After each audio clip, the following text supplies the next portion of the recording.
All right, get ready, because today we're going to really dig into how to make AI reasoning more transparent. Yeah. And we're looking at this research paper about it. Mm-hmm. You know how AI can kind of feel like a mystery sometimes? Right. It's like a black box. Yeah, like a black box. But how does it even work? Exactly. And this research is trying to open up that box and see what's going on inside using this thing called Monte Carlo tree search. Oh, yeah, MCTS. MCTS, yeah. I've heard of that. It's a mouthful. It is. But luckily, we've got an expert here to help us break it all down. Well, I don't know about expert, but I'll certainly try my best to make it clear. So this whole area of research is really fascinating, especially now with those large language models like ChatGPT. Yeah. They're so powerful. They are, but sometimes they struggle with more complex reasoning problems. Like they can kind of get lost in their own thoughts, right? Yeah. The paper calls it the curse of autoregressive decoding. I love that. Makes me feel a little better about when I ramble. Oh, me too, for sure. But, so how does this MCTS actually help with that? So imagine like you're playing chess Okay. and you're trying to plan your next few moves. Mm-hmm. You'd probably think about different options, right? Weigh the good and bad. Yeah. MCTS helps the AI do something kind of similar.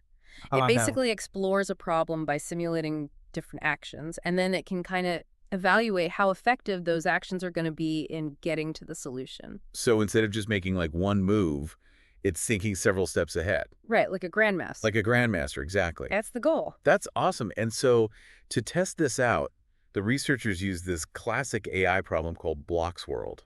Oh, yeah, I love Block's World. I'm intrigued, but I need a picture in my head. What is this? Okay, so picture this. There's a virtual world with a bunch of different colored blocks. Okay. And the AI has to rearrange these blocks Hmm. into specific configurations. Okay. That sounds pretty simple. It sounds simple, but it can actually get pretty complex. Oh, I bet. There's a lot of different ways to arrange those blocks. Yeah, that's true. So what makes this the perfect testing ground for the research, though? Well, there's a built-in verifier. Oh, a verifier. So that means there's a way to check at each step whether the AI is moving towards the right answer. Oh, so they're not just setting it loose in the world and being good luck. They're actually watching its progress. Right. It's a much more controlled environment for analyzing the results. That's really smart. Okay. Yeah. So they're not just using basic MCTS, right? No. They introduce this souped up version, Yeah, they call it SCMCTS. SEMCTS. Okay. And the secret ingredient here is using multiple reward models. Ooh, reward models. Okay, so does the AI get a treat for good behavior? I wish it were that simple, but no. Okay. Basically, reward models are kind of like a scoring system. Okay. They tell the AI how good its current state is Got it. and how likely it is to lead to that solution. So the closer it gets, the higher the reward. Exactly. It's like a GPS guiding it to the final destination. I love it. Okay, so you mentioned multiple reward models. Why is that? Well, this paper looks at 3 specific ones: contrastive JS divergence, log likelihood, and self-evaluation. Okay, those are some big words. They are, and we'll break them down. Yeah, we'll definitely have to break those down. Definitely. But that's what makes it so interesting, right? Yes, it's exciting stuff. It's not just one way of doing it. There are all these different ways. Right, different approaches to solving the same problem. All right. So contrastive JS divergence, that sounds a little intimidating. Yeah. Can we break that one down a little bit? Absolutely. So it's actually based on this technique called contrastive decoding. Okay. Imagine you have a smaller, faster AI model. Okay. And it works like a research assistant, drafting up potential solutions. So it's like pre-screening. Yeah. And then Yeah. you have this bigger, more powerful AI model that's like the expert who reviews those drafts and says yes or no. It's a tag team. It is a tag team effort. I like that. It makes things much more efficient. That's really cool. Yeah. What about the other reward models? So the log likelihood model is all about evaluating how good the AI's answers are based on the problem it's trying to solve. So how likely is the answer to be correct given what it knows? You got it. That's exactly it. Okay. And then there's the self-evaluation model. This one's kind of meta. Ooh, meta. Tell me more. The AI actually evaluates how good its OW answer is. It's grading its own homework. But basically, it's like the AI saying, okay, how sure am I about this? That's so cool. It's fascinating. It's not just about getting the answer right. It's also about how sure I is. That's right. That's really cool. And speaking of efficiency, I know the paper also talks about contrastive decoding to speed up the reasoning. Oh, yeah, that's a key part of it. So what's that all about? It goes back to that idea of using a smaller, faster AI model to kind of brainstorm solutions quickly. Yeah. And then the bigger, more powerful one comes in and double checks everything. Oh, so like a quality control check. Okay, so we've got this supercharged MCTS. We've got our reward models. We do. So what happens when we put it all together? What kind of results are we seeing? Well, when they tested this SC-MCTS on Bloxworld, it consistently did better than other approaches. Okay. Even stuff like OpenAI's O1 Mini. Wow, so it's really impressive. Yeah, we're talking significant improvements both in how accurate it is and how fast it can figure things out. That's awesome, but hold on. We're going to dive into those specific results in the next part of our deep dive. Sounds good. So don't go anywhere. I'll be here. Welcome back. Okay, so you know what really stuck with me from the last part? What's that? That whole idea of the AI, like, grading its own homework. Oh, yeah, with the self-evaluation model. Yeah, like we're getting a glimpse into its confidence level. Right, exactly. Like, how sure is it about its answer? Which seems super important if we're going to trust these AI systems, right? Oh, absolutely. Trust is key. Okay, so let's talk about those results you mentioned, because that's where it gets really exciting, right? It does, yeah. Remember we were talking about how LLMs can sometimes struggle with reasoning? Yeah, because they get lost in their own thoughts. The curse of autoregressive decoding. Yep. I still love that phrase. That's a good one. So this new method, SCMCPS, it seems to really help with that. It does. It leads to much more efficient and accurate reasoning. Okay, I love the enthusiasm, Yeah. but give me some specifics. Like, what kind of accuracy improvements are we talking about here? Sure. So they tested it on Bloxworld at different difficulty levels. Okay. And it consistently outperformed the other methods. Uh, For instance, on the easy setting, it got to an average accuracy of almost 60%, Okay. while the standard MCTS was only around 58%. So a noticeable boost right away. Yeah, right off the bat. Okay, what about when things get tougher? How'd it do on the hard setting? Even better, on the hard setting, it got almost 59% accuracy, while the baseline was only about 57%. Okay, so it's even better when it's harder. It seems that way. But even those small gains in accuracy, that can be huge, right? Yeah. Oh, yeah, absolutely. Especially when you're dealing with these really complex reasoning tasks. Yeah, every little bit counts. For sure. What about speed? Is this new method faster? Oh, yeah, for sure. So SC-MCTS was significantly faster. Okay, like how much faster? Like around 52% faster per reasoning step on average. Wow, that's a huge difference. It is much more efficient. More accurate A&D faster. That's awesome. That's the goal. But how did they actually measure the AI's thought process? Like, what were they looking for? So those reward models we talked about, Yeah. they play a key role here. Okay. By looking at the statistical distribution of the reward values assigned by each model, No. the researchers could start to see patterns in how the AI was approaching the problem. So it's like looking at the AI's entire scorecard, not just the final grade. Exactly. You want to see how its thinking evolved over time. I like that. Okay, so what did they find? So they discovered some pretty interesting things. Like what? For example, the Contrastive JS divergence reward model. The one with the research assistant. Right. That one, it tended to have a reward distribution that looks like a half-normal distribution. Okay, break that down for me. Half normal distribution, what does that even mean? So imagine a bell curve, Okay. but you only have half of it. Okay. In this case, it means that the reward values were mostly clustered at the higher end of the scale. So it was consistently getting higher scores Basically. using that specific model. Which tells us that this contrastive decoding approach was effectively guiding the AI towards better solutions. It's like watching its confidence grow.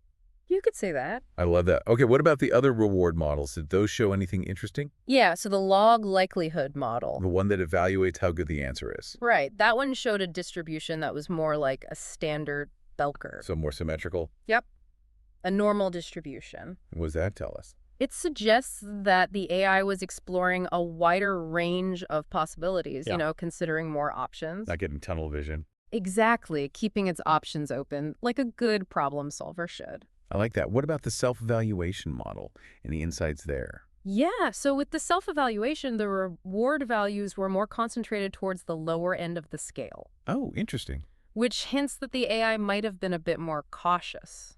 Like second-guessing itself? Yeah, maybe a little unsure about its answers in this case. Which is good. It's good to be a little unsure sometimes. It is. It means it's still learning.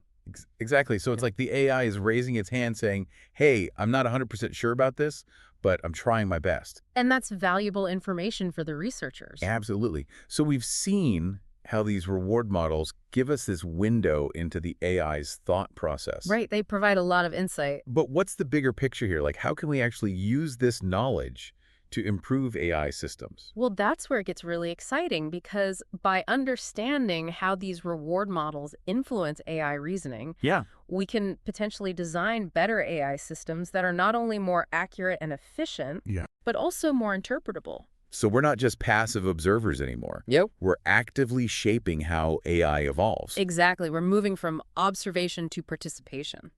That's pretty powerful stuff. It is. It's a big responsibility, too. Imagine being able to customize AI systems for different tasks Yeah.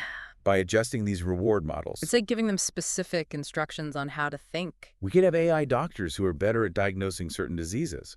Or AI financial advisors that understand specific markets better. It's mind-blowing. It is. The possibilities are vast. But of course, we've got to think about the ethical implications too, right? Oh, absolutely. We can't forget about that. As we gain more insight into how AI works, we need to be careful. Responsible AI development is crucial. So for now, let's just appreciate this amazing research. Yeah, it's a big step forward. We've seen how SCMCTS and these reward models are really shedding light on the inner workings of AI reasoning. Making it more transparent. More understandable. It's awesome. And in the final part of our deep dive, we'll explore the broader implications of these findings Yes, we'll talk about what this means for the future of AI. and how it might impact our lives. So stay tuned. We'll be right back. Welcome back. I'm still thinking about this whole transparency thing. Me too. It's pretty mind-blowing. It really feels like we're seeing AI in a whole new light. Yeah, like we've pulled back the curtain Exactly. and we can finally see how it's making decisions. Which I think is huge, because that's always been the thing with AI, right? Yeah. It's always felt a bit mysterious, maybe even a little scary. Right, because we didn't really understand it. But now that we're starting to see the reasoning behind the decisions, it could totally change how we feel about AI. Absolutely. Transparency builds trust. Exactly. If we can understand why an AI makes a certain recommendation, we're much more likely to actually trust it and use it. Especially in areas like healthcare or finance, where the stakes are high. Oh, yeah, for sure. Like imagine getting a medical diagnosis from an AI Yeah. and you could actually ask it, okay, how did you come to this conclusion? Right, walk me through your logic. That level of transparency could completely change how we approach medical care. It could revolutionize it.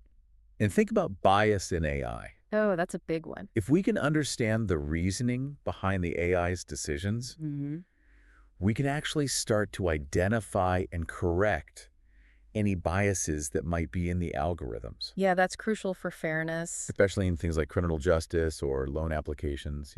where bias can have real consequences. Exactly. Transparency could help us create a fairer system. For everyone. For everyone, exactly. And it's not just about fairness either, right? Yeah.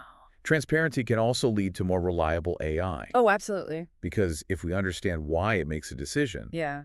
we can better anticipate any potential errors or flaws in its reasoning. And fix them before they become big problems. It's like quality control for AI. I like that analogy. And for developers, it makes it so much easier to actually debug these systems. Oh, tell me about it.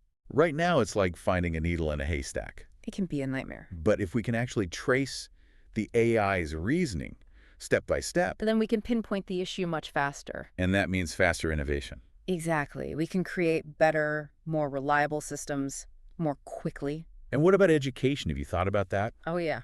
If we can understand how AI reasons, we can use that to create better educational tools. Imagine learning from the AI itself. It's like having the smartest tutor in the world.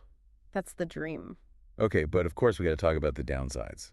Yeah, there's always another side to the coin. Some people might say that if we reveal too much about how AI works, it could make it more vulnerable to attacks, right?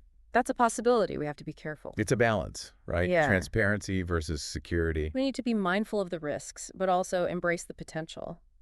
It feels like this research is really just the start of a much bigger conversation Oh, yeah, for sure. about transparency and AI. And it's a conversation everyone needs to be a part of. Researchers, developers, policymakers, everyone. We all have a stake in the future of AI.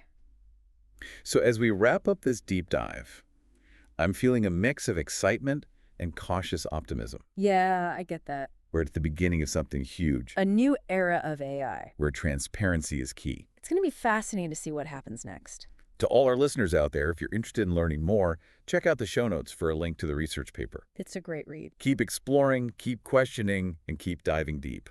Until next time. Thanks for joining us.